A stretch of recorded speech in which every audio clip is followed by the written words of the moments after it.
It took me over 75 years to realize what I'll share with you in the next 20 minutes. If I could sit down with my younger self, maybe the one at 50, 60, or even 65, I'd have so much to say. I'd tell them what truly matters, what doesn't, and what's worth fighting for.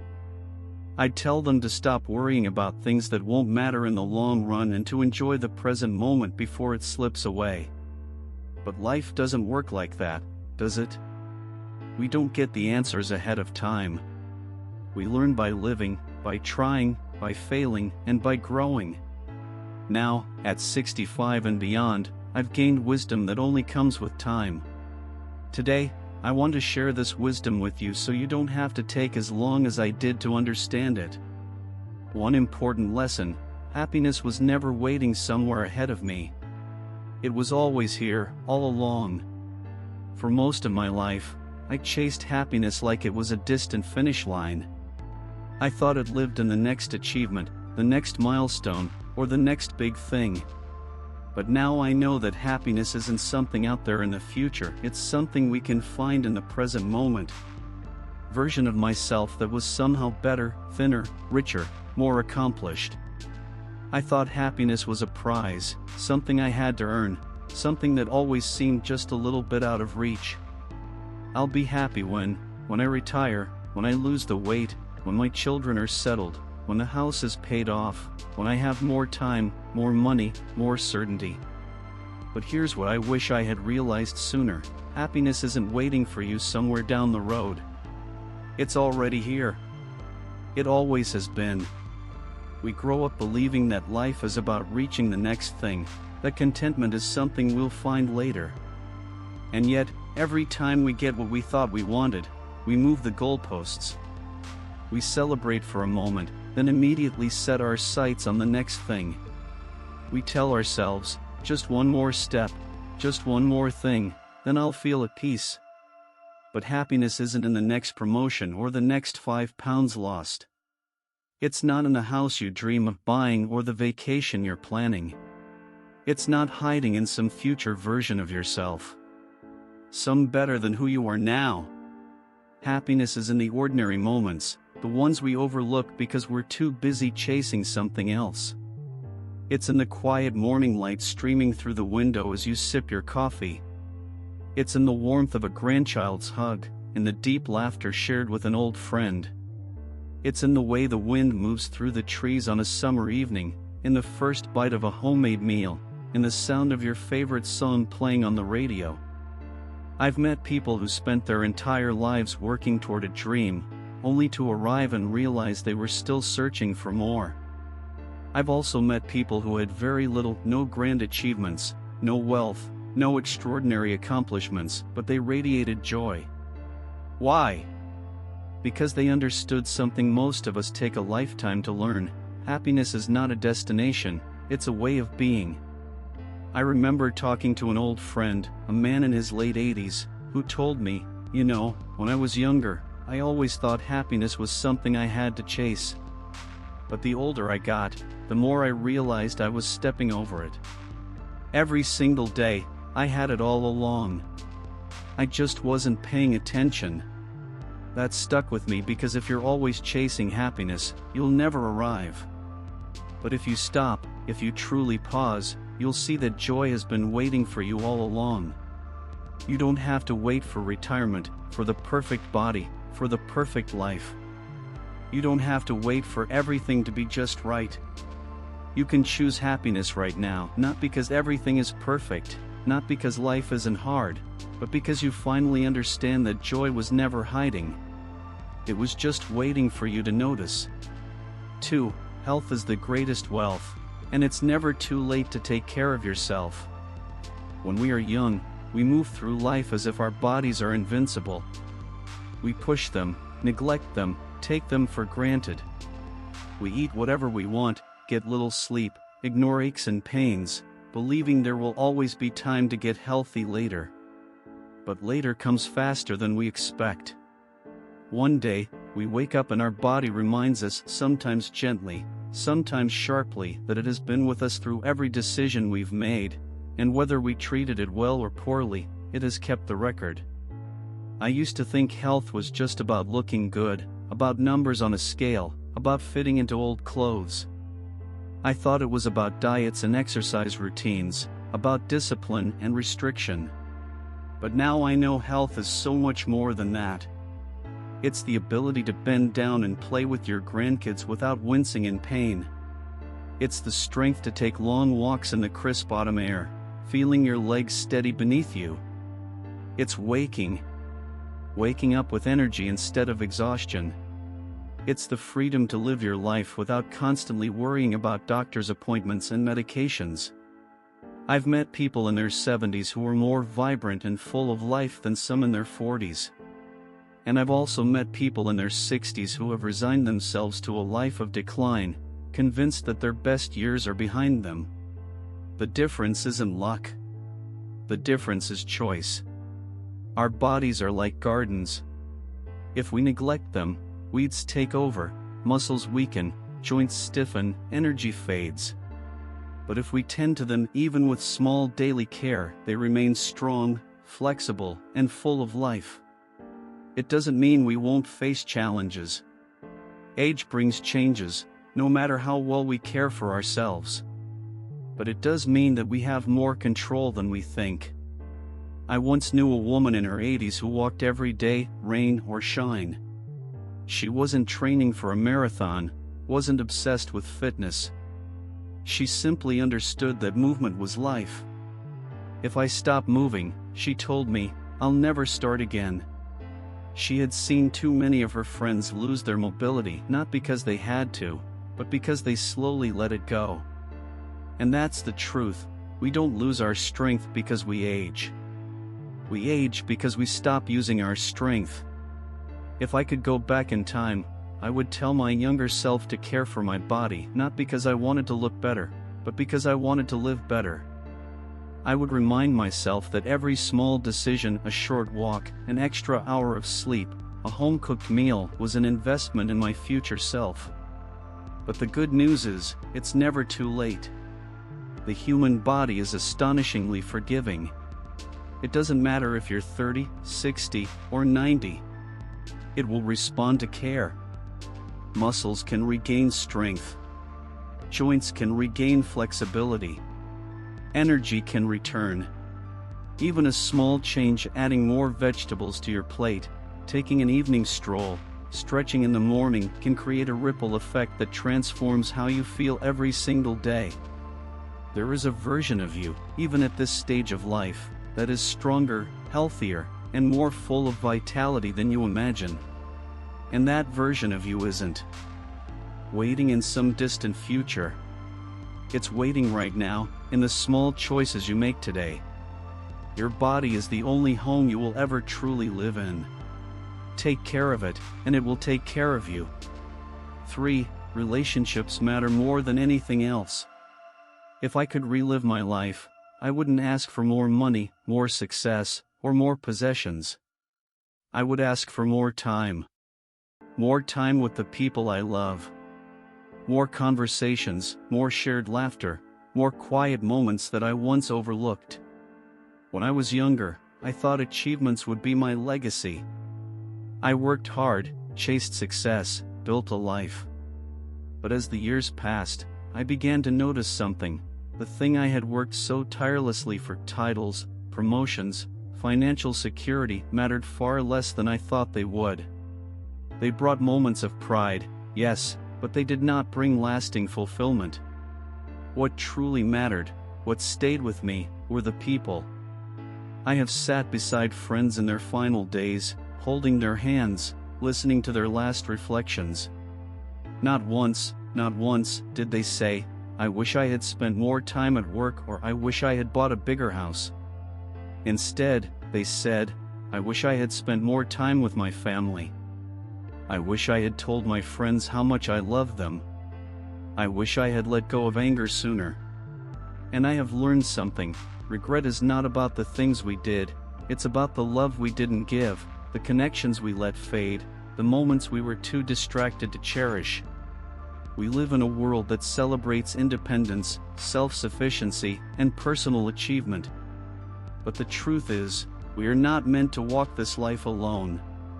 No success, no possession, no personal milestone can replace the warmth of human connection, a hug from a child, the shared history with an old friend, the comforting voice of a spouse, someone who has known you for decades.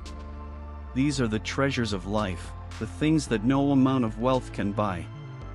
I used to hold on to grudges.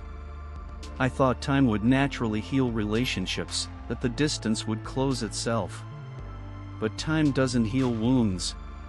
Only love and effort do. Pride steals years. Anger steals moments. Distance steals people. If I could go back, I would choose forgiveness faster.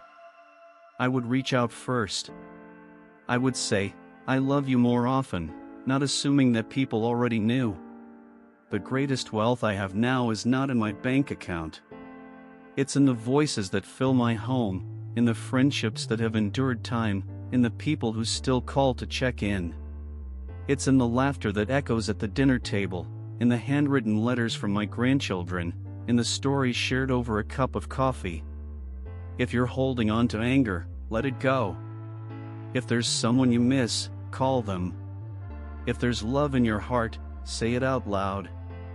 Life moves faster than we think. One day, all we will have left are the memories of how we made people feel and how they made us feel in return. At the end of life, we won't measure our worth by the things we owned or the goals we reached. We will measure it by the love we gave, the kindness we showed, and the relationships we nurtured. Because when everything else fades, love is the only thing that remains.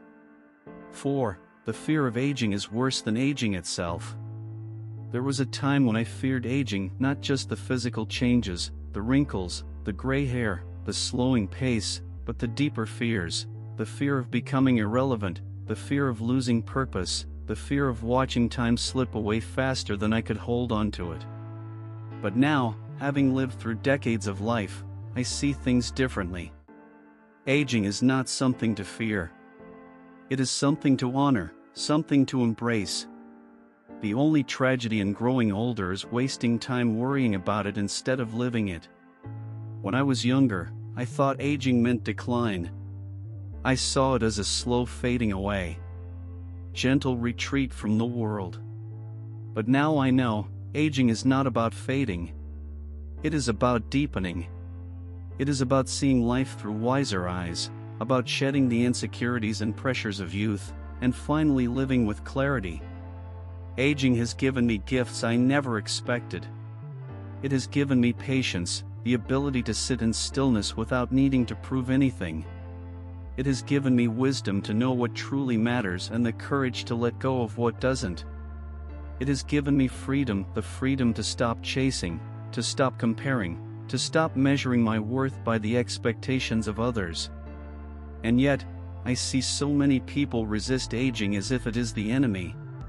They fight it with every cream, every dye, every procedure, as if erasing the signs of time will somehow stop time itself.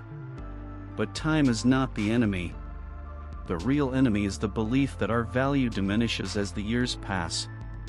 I have met people in their 80s and 90s who are more alive than some in their 30s, not because they are untouched by age, but because they have embraced it. They have chosen to keep growing, to keep laughing, to keep learning.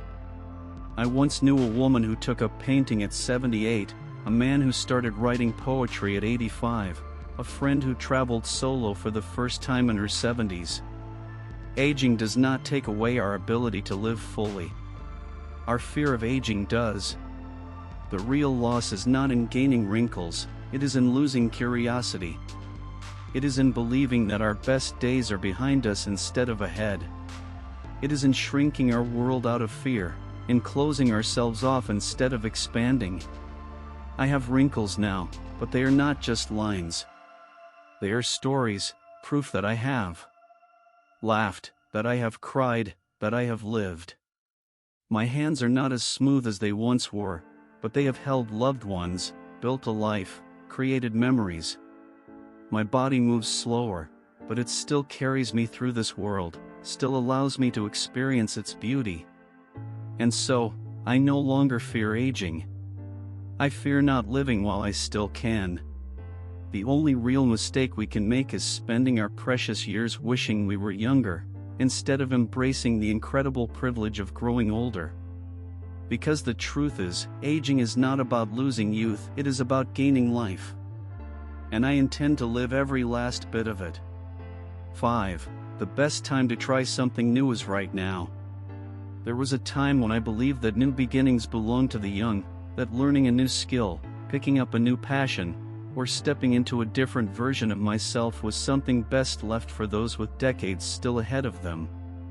I thought that after a certain age, life was about maintenance, not discovery, about settling into routine, not expanding into possibility. I was wrong. I have come to realize that the only thing that truly limits us is our own belief that it's too late. Too late to start over. Too late to try something different. Too late to chase a dream. The best time to try something new is right now. We once had dreams but were too afraid or too busy to pursue them. But time has taught me something. The moment you decide to start, no matter how late you think it is the moment you prove to yourself that it was never too late to begin with. I have met people who, in their later years, picked up a paintbrush for the first time and discovered an artist inside them that had been waiting for decades.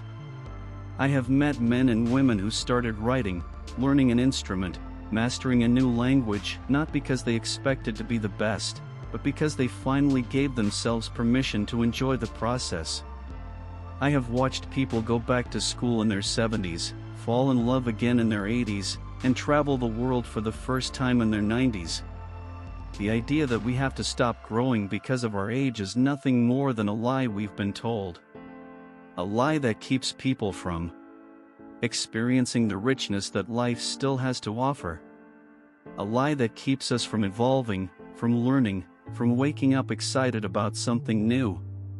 There's no rule that says you must stop dreaming after 60 or that curiosity must end at retirement. Yet so many hesitate, worried about looking foolish or failing. But growth isn't about being the best, it's about being better than you were yesterday. I once met a man who wanted to play piano but thought he was too old. By the time I'm good, I'll be in my late 70s, he said. I asked, how old will you be if you don't learn? Time passes, no matter what. The question is, how do you want to spend those years? With regret or with excitement for something new? The best time to start is right now, because the only thing standing between you and the life you want is the decision to begin. 6. Let go of what you can't control. For years, I carried burdens that weren't mine to carry. I worried about the future, replayed past mistakes, and tried to control the uncontrollable. But life humbles us. Control is an illusion. People will leave. Plans will unravel. The past will remain unchanged. We exhaust ourselves trying to control what we can't, when the real burden is the refusal to let it go. Life is not a battle against what we cannot change. It's meant to be embraced, even in its unpredictability. Letting go doesn't mean we stop caring, it means choosing peace over resistance. It means recognizing what's ours to change and trusting that even in uncertainty, life will work out. If I could go back, I'd tell my younger self, set down the weight, forgive faster, accept what is, and trust that no matter how life unfolds, you'll be okay. Still carrying burdens that aren't yours to carry, I hope you find the courage to let them go. 7. The small moments were always the big moments. We spend so much of our lives chasing big milestones, the promotion, the dream vacation, the big house. We think those will matter most. But now I see the truth, it was never the big moments that defined my life. It was the small ones. The warmth of my child's hand in mine, the sound of laughter in the kitchen on a Sunday, the way my mother hummed while cooking. It was the long conversations over coffee, my dog resting his head on my lap, the quiet stillness of a morning before the world wakes up. These are the moments that stay with you, but we often overlook them when we're in them. I've seen people in their final days, and do you know what they talk about? Not their biggest achievements or the money they made. They talk about the way their partners looked at them across the dinner table, the sound of their child's laughter, and the love they gave and received. They talk about the moments that seemed ordinary but, in hindsight, were everything. So now, I no longer chase the big things. I pay attention to the small moments, cherish the phone calls, the unexpected visits, and love harder. Because one day, these moments will be all we have left. I want to make sure that when I look back, I didn't miss the best parts of my life waiting for something bigger to come along. If you're still searching for happiness in the future, stop and look around. It's already here, hidden in the ordinary moments. Life is not measured by time but by how well we choose to live it. The most heartbreaking thing I've seen is people reaching the end of their journey only to realize they spent too much time waiting to be happy, to be successful, or for the right moment to embrace life. But here's the truth, there is no perfect moment. There is only now. Life doesn't pause while we hesitate. It moves on, and before we know it, years have passed. But it's never too late to start living, to forgive, to love, or to say yes to life. You are never too old to dream, to grow, to laugh. The greatest tragedy is not aging, it's reaching the end and realizing you never truly lived. So don't wait. Embrace the life you have right now. When the time comes to look back, you won't remember the things you feared or the opinions of others. You will remember the love, the laughter, the adventures, and the kindness you gave and received. Live fully, and when the time comes to say goodbye, you'll do so without regret because you'll know you truly lived.